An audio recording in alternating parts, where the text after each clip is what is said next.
Good morning to you, Siso. Thank you so much for coming in. I want to begin firstly with, I think, the biggest headline to come out this week, the State Capture Commission of Inquiry. Angelo Agriti saying that at some point he was part of a meeting with a Northwest MEC. The plan there was to take money and use it for the ANC's benefit in an election. How high up should this be during the discussions at that Lekgotla? Good morning to you, Thembekile, and good morning to the viewers of ENCA. I think this sums up a tragedy and almost a collapse in the Zondo inquiry. This was an inquiry that was supposed to implicate and taint and find guilt with the Guptas and former President Jacob Zuma, but that doesn't seem to be the case. Mr. Agrisi has come in and labeled everyone a liar and a cheat. But particularly this is very interesting in this inquiry that the building is rented from the Sunday Times. It's leased from them. Now, if I'm a good journalist, which I am, you plant things, listening devices to track what people are saying. And how safe is that inquiry? The secretariat of this inquiry is also implicated in corruption via Bosasa. The president of the republic and his son is also implicated in a donation, or do you call it a bribe, by Bosasa. Now, all of these things are happening. The security guard is recognized by Mr. Agrisi to have worked with Bosasa. So Bosasa is also providing the security at this state of capture inquiry. So it seems like this inquiry in itself is very captured. So who do you believe? So Mr. Agrisi comes in and he labels all of these other things.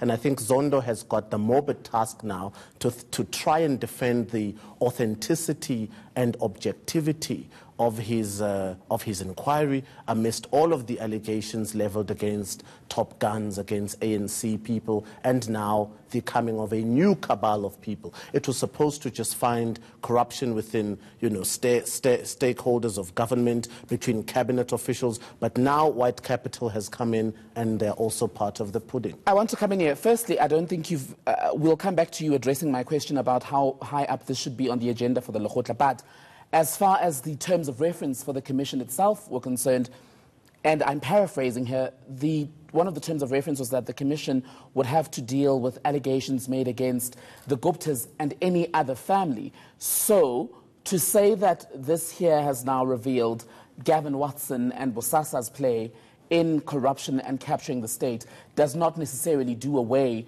with allegations against the Guptas and Jacob Zuma, does it? It shouldn't do away with anybody. But what this does is it sort of implicates many other people. As it should? As it should. The state of capture inquiry was not sentenced, or in South African press and media, was not a directorate to find anybody who's captured in corruption.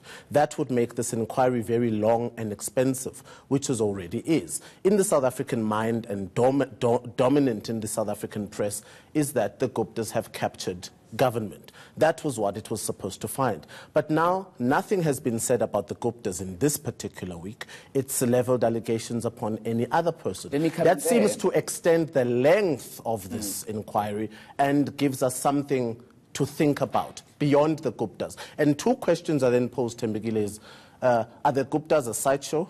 Have they been a smokescreen for other corruption that's been posed by many other people? I don't think we've seen a video of a vote in this country where money is being counted to capture politicians, where money is being counted to capture capital. But again, when you talk about Bosasa and how perhaps the media had framed this as a Gupta pursuit, it's not entirely true, because for the space of a decade now, the media has reported on issues with Bosasa contracts at correctional services. For example, the issues around Lindamti were well reported on years ago.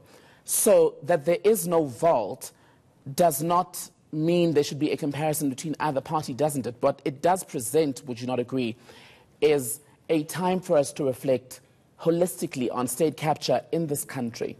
And I want to get your sense. Do you think that from the political elite there is a sense that this is welcome, or were the politicians themselves hoping it would go one way?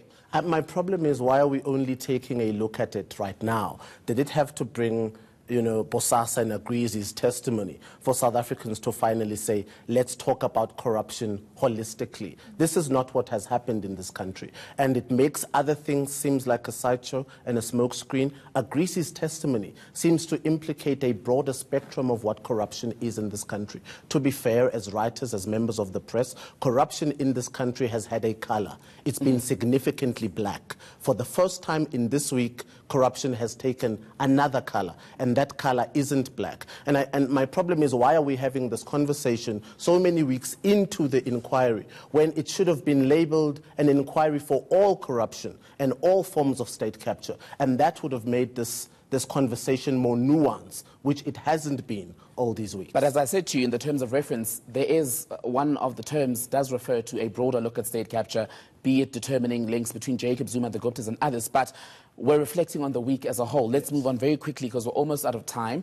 The DA also not doing itself any favors this week. Some would say that billboard with the names of people who died in the Marikana and eSitimeni tragedies. Do you think the party will come to regret that move on election day? I don't think the party will come to regret it. This is election season, and it is the time of dirty politics. I think the families of the eSitimeni victims will have a plea, will have a court case. They might, get a class action against the Democratic Alliance if they're advised properly. But I don't think the DA will stop at this. It's election season. In election season, you pull out your best weapons, your best forms of propaganda to get out there. The people often become the victims, as we've seen with these families who have suffered, and now their relatives are on billboards. And that's the nature of electioneering. And I think it's sensitive to the families, but we don't expect any less. This is the season for that. Another DA issue, very quickly.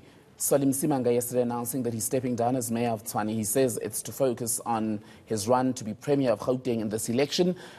The likes of the ANC in the city saying, well, that's not true. What he is doing is running away from the various scandals, from the issue of the Glad Africa contract, the issues around the appointment of various people in his office without qualifications. Where do you stand? Do you believe that he's given the real reasons? I don't think he's given the real reasons, and he won't. Mr. Msimanga's done his fair role. He's been good in assets where he's been good in. He was elected officially and legally and democratically. And I think perhaps he should have completed his term, but that's not the case. Whether he will be the premier of the province, we don't know. It remains to be seen. But it would be good if the DA and Mr. Msimanga addressed all of these allegations. Over 3 times, Mr. Msimanga has hired people in his office who've been unqualified. There's the matter of many contracts that are standing, contracts that are associated with the DA. That tarnishes the image of DA. Once again, it focuses on the color of corruption in this country, which necessarily is not white, which is wrong. And so for that reason, I think Mr. Msimanga should have called the press and put the documents on the table and said, this is what I've done, these are the minutes I have taken, these are the appointments I have made, but he has not done that. So whilst all of these allegations are steaming, he resigns. And whether he's right or wrong, it does make him seem like he's running away from facing the music of corruption that has happened in the Tshwane office. Shortly, I'm told to wrap, very quickly. Who in South Africa is a clean politician at this moment, or are they all tainted? I don't know who's a clean politician, but I can give you a list of the unclean politicians, and that list will not be short. In the Lekgotla this afternoon, I'm hoping and thinking the matter of this young man who's come up and claimed that he's participated in the bogus branches and he's stolen the ANC league or the ANC winner from Nkosazana Dlamini Zuma to Mr. Cyril Ramaphosa will make headline in the Lekgotla meeting. Why this has not been addressed, I don't know. But leading up to a 2019 electoral situation, you don't want the allegation of someone saying, hey, I cooked up the votes. It doesn't make us feel good as a country. It does not make us trust the polls. And I think ANC members, and particularly those who are at the Lekgotla today, should say, give this young man a hearing. What has happened? What is it? That will headline the show. Other things will speak about what happened in KZN in the January 8th statement. They'll have a review on that. And pivotal to this day, there'll be discussion on the Bosasa matter, particularly Mr. Ramaphosa and his son. Now that, Bosasa has come out, agrees he's testified. Now we must ask President Ramaphosa, was it a bribe or was it a donation? Because we do know that Bosasa has been bribing politicians from the longest time. All right, but controversial either way. Sipho Mahlangu, it would have been great to chat long.